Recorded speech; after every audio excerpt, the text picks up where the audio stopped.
I think when we started off, and I think I answered this question. I think it was your question only in Chennai that we'd be playing in 9 cities and 9 venues. And I think we've traveled the length and breadth of this country and played in 8 venues, and this is our ninth venue. And I think what this team has done really well is it has really represented India fantastically. It's played a really good brand of cricket. And we've done that in 8 venues, and this is a really great venue, even if I say so. I certainly think it is. Um, as do a lot of other people, to be honest, in our team. It's a truly passionate crowd and a great venue to play cricket in.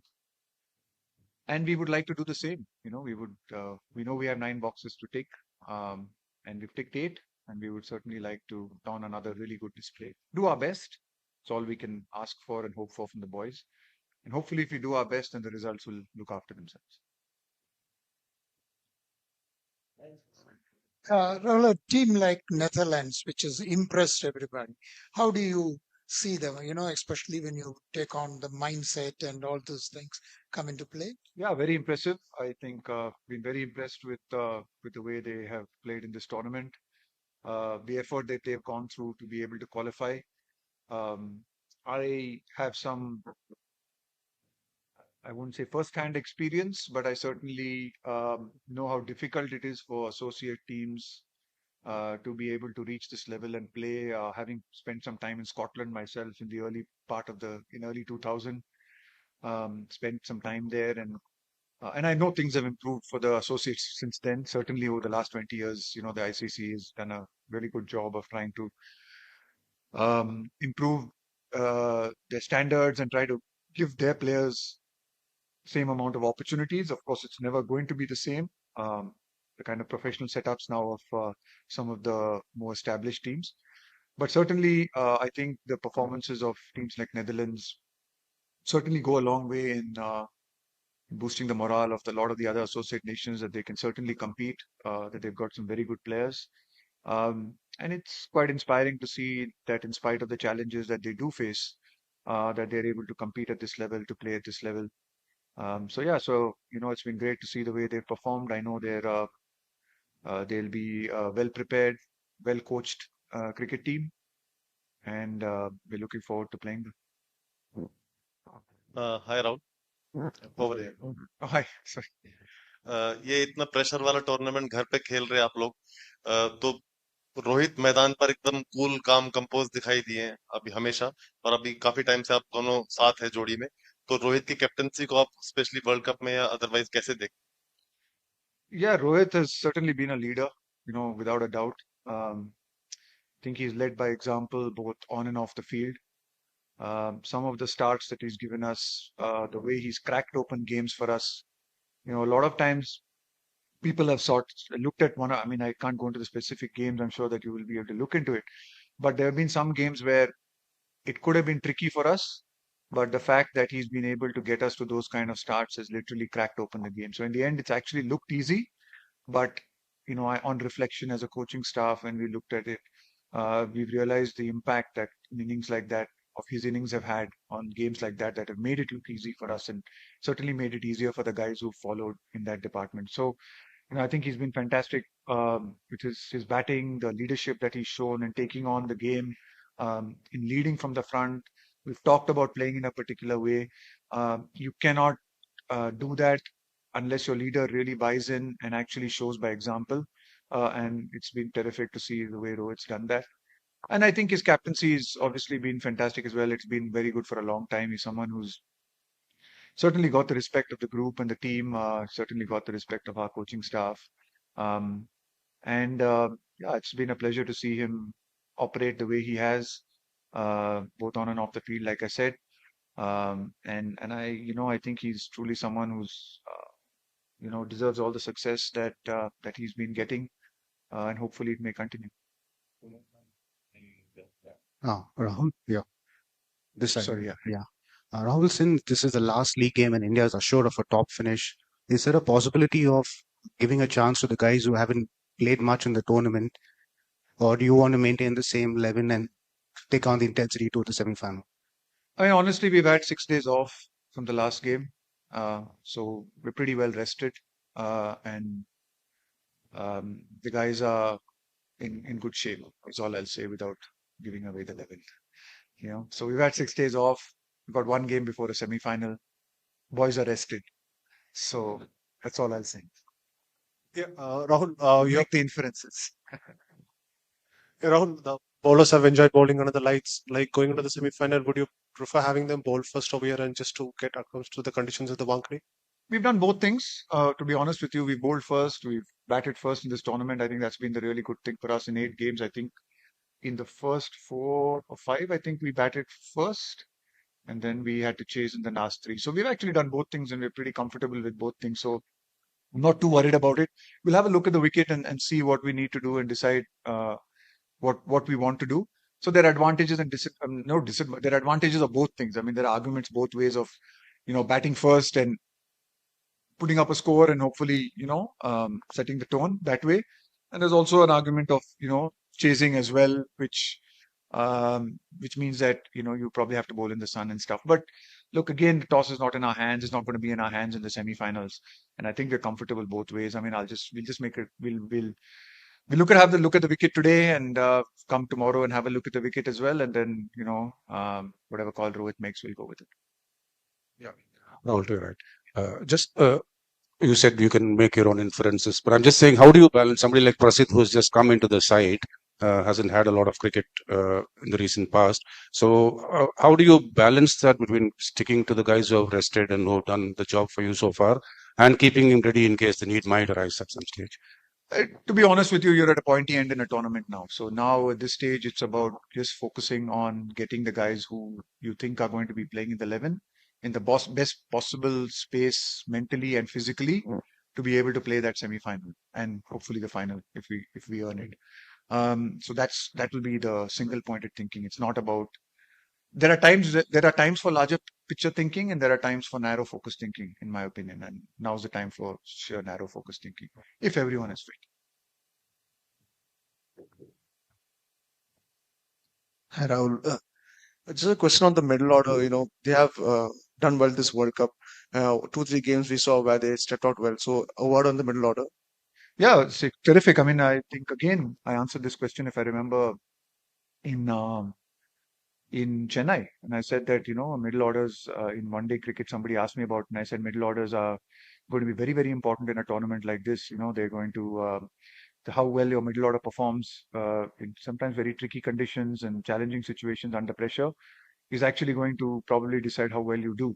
While our top orders also performed exceptionally well, I think our middle orders played very critical roles. Sometimes you can't judge them by sheer numbers. It's obvious that when you look at a leaderboard of scores and runs, it'll always be someone in the top 3. I mean, it's pretty obvious. You look at that whole board and it's all filled with guys from any country who in the top 3. So that's only gives you one half of the picture, but it's actually some of those 30s, 40s critical knocks.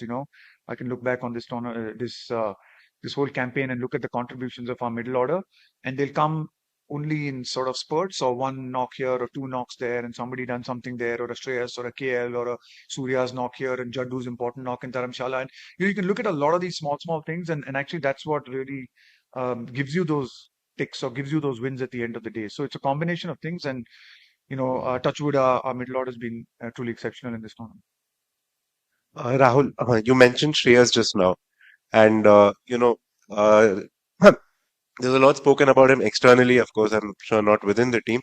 After those couple of dismissals, playing the pull shot and stuff, but then he's come back and he's played 2 fantastic knocks since then. Uh, what does he bring to the table that makes him such a special player, at that number 4 spot? He brings temperament. I think one of the things Shreyas has shown us is right from the time that I've seen him as sort of an India A. He came and played India A when I was coaching those days. And I think one of the things that's really stood out about me is his temperament, the way he handles success, failure. Um, you just look at even some of his knocks under pressure, how he's able to actually uh, bring the best out of himself under those pressure situations. So it's about, you can go on about everyone will have areas that they need to work on and they need to improve. It's not, someone might have some other area. There's no complete batsman who can say that I can I know everything or I'm very good at everything. I mean, it's, you're always going to need areas to improve. But in the end of the day, you have to be judged by the results you produce and the runs you score and when you score them. And I think Shreyas, one of the things that does stand out, look at some of his test innings, look at how he started his test debut. Look at some of the critical knocks he's played for us. I mean, even in the 2 years that I've been here, I mean, Bangladesh, that game under extreme pressure. Who's the guy who stands up? You got Ash and Shreyas, guys like that who incredible temperament, incredible strength of mind. And I think that's what has held him in really good stead. He's terrific temperamentally. So when someone like him does well, he's going to make big contributions. And not always work out, but when it does, someone like him is going to make a big play. Rahul, you mentioned associate cricket a little earlier. Do you think more can be done outside of ICC events in terms of giving them opportunities, perhaps through the A team or uh, some similar programs? Yeah, I mean, I wouldn't could go know the exact details of how to go about it in a press conference like this, but certainly, I think, and I think it's really good. I mean, it's heartening to see. I think the next 2020 World Cup had 20 teams participating in it. Cricket's in the Olympics as well in 2027, I think, 28. 28. So cricket's in the Olympics as well. So I think these are really good signs that show that we're trying to embrace more teams into it. It's complex. It's not easy. I mean, there are only 365 days in the year. There's so much of cricket being played. It's becoming harder even for. I mean, I know how tough our schedules are, and it's very harder for the more established teams or the more the sort of the non-associate teams itself to be able to fit in time and calendar to play each other.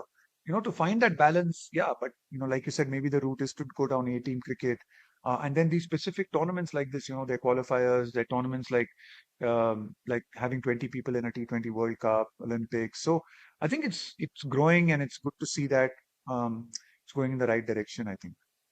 Um, Rahul, hi. A word on, about the 4 to 5 injured players. They were injured till 2 to 3 months before the World Cup. They have managed to hit the ground running, and also a word on the NCA itself and how they have managed this quick turnaround. Yeah, so I think it's been a really good thing for us. Obviously, a lot of thought and planning has gone into it. I think so there's a combination of things. In these things, you need a little bit of luck as well. You need a bit of luck to go your way. Unfortunately, um, we've had, I think it's been great for us to have those guys back fit and ready for this tournament, just in time for this tournament. Our margins were tight, our lines were tight. We knew that some of them would be coming in just at the Asia Cup in the prior to this tournament. So we had to make some contingency plans. We looked at other stuff, but the fact that they were able to come in into this tournament is a tribute and to their own efforts and hard work, the efforts of the NCA, the physios, the trainers at the NCA, for ensuring that we stuck to those timelines and managed to hit those timelines as and when as soon as we could, and a little bit of luck as well. You need a little bit of luck in these things. Sometimes they go this way, sometimes they go that way. Knowing that 3 weeks here, 4 weeks here, and you can lose a player. So it's a combination of all of those things, but yeah, I think, when you're playing big tournaments like this, you want your best players playing. Unfortunately, at the T20 World Cup, we probably didn't have a little bit of that luck, especially when you lose players like Booms and Jaddu.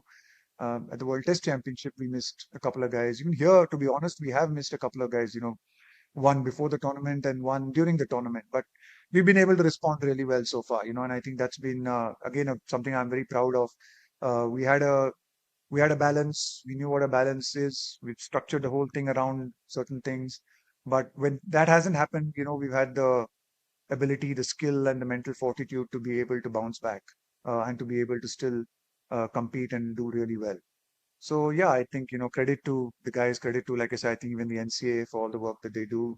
A lot of the stuff is behind the scenes. People don't get to see it. People don't see it. Um, and it's not easy, some of these things, to get people right in professional sport.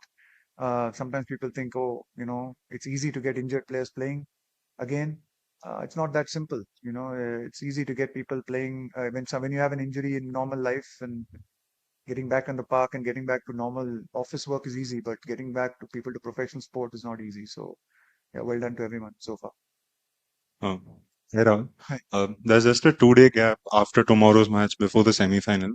In terms of the mindset, is a shift required in terms of when a team is playing a knockout game? Does that require a mindset shift? And if yes, how do the players approach that? Not really. I mean, I think we just want to focus one game at a time. You still have to play good cricket, whether you're playing in a league game, as we've done, or whether you've got to play a semi-final. I mean, you've just got certain skills. You've got to execute and execute really well and execute better than the opposition. So you just got to focus on that. Focus on what you can control, which is your skills, your ability. Prepare yourself both mentally, physically, as best as you can for the game, and then yeah, just play that game and try and do the best in that particular game. Rahul sir, recently we have seen a few incidents which has, again created a lot of debate, especially on the other side of the ground, is that playing with the spirit of cricket and maintaining the, rule of cricket. So there is a lot of debate on this. So just wanted to know your view or the views of the players those who perform on the field, how they take on situation like this, especially you have been during your playing career, you have been a part of a situation where MS Dhoni recalled Ian Bell. So under these circumstances, how do players, think? So I think, like you rightly, like you just said yourself, I mean, everyone thinks differently. We are all unique creatures, and we have our own minds and our own thoughts. And the players will be the same. Each one of us will think differently about a particular situation, and there's no real right and wrong. I mean, you can go and debate both the situations. You can debate whether we have to stick to the rules as they are, or you have to sometimes give a little leeway for a little bit of spirit of cricket. And there'll be people on both sides of the camp. And I think just understanding that it's okay to have those differences is fine. It's fine to have those differences, and some people might agree or not agree with certain decisions that were taken. Others will say, no, it's in the rules, so I'm allowed to do it. And that's the way it is. You can't, when someone wants to take the letter of the rule law to the last nth degree, I don't think you can complain about it, because honestly, he's just following the rules as he sees it. Yeah, I mean, you might not do it yourself. I mean,